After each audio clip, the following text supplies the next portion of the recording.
వైఎస్ఆర్ జిల్లాలోని Rayalaseema thermal power project బూడిద తరలింపుపై నెలకొన్న వివాదానికి తెరదించే ప్రయత్నం జరుగుతోంది. జమ్మలమడుగు ఎమ్మెల్యే ఆదినారాయణ రెడ్డి, తాడిపత్రి పురపాలక అధ్యక్షుడు జేసీ ప్రభాకర్ రెడ్డి, జమ్మలమడుగు టీడీపీ ఇన్ఛార్జ్ భూపేష్ రెడ్డికి ముఖ్యమంత్రి కార్యాలయానికి రమ్మంటూ సమాచారం పంపించారు. ముగ్గురు నేతలు ముఖ్యమంత్రి చంద్రబాబును ఇవాళ కలవాలంటూ ఆదేశాలు వెళ్లాయి. దీంతో ఆర్టీపీపీ బూడిద తరలింపు వ్యవహారాన్ని సీఎం ఏం చేస్తారనేది ఉత్కంఠగా మారింది.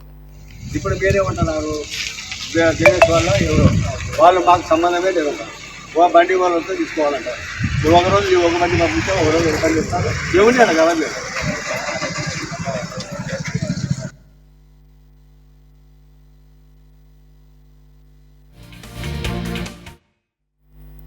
సిమెంటు పరిశ్రమలకు బూడిద తరలించే విషయంలో జేసీ ఆదినారాయణ రెడ్డి వర్గీయుల మధ్య ఇటీవల వివాదం తలెత్తింది. ఇదివరకు జేసీ వర్గీయులే బూడిద తరలించుకుపోతూ ఉండగా రవాణాలో తమకు వాటా కావాలని ఆదినారాయణ రెడ్డి వర్గీయులు పట్టుబట్టారు.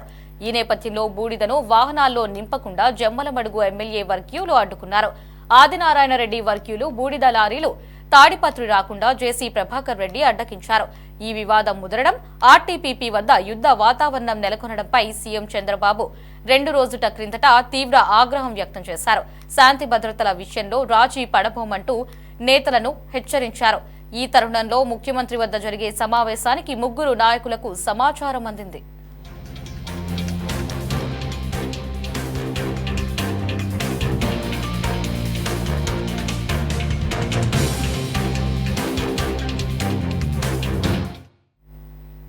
బూడిద తరలింపు వివాదం నేపథ్యంలో కడప తాడిపత్రి జాతీయ రహదారిలోని వైఎస్ఆర్ జిల్లా కొండాపురం మండలం కె సుగుమంచిపల్లి చెక్పోస్టు వద్ద గురువారం పోలీసులు బందోబస్తు కొనసాగించారు.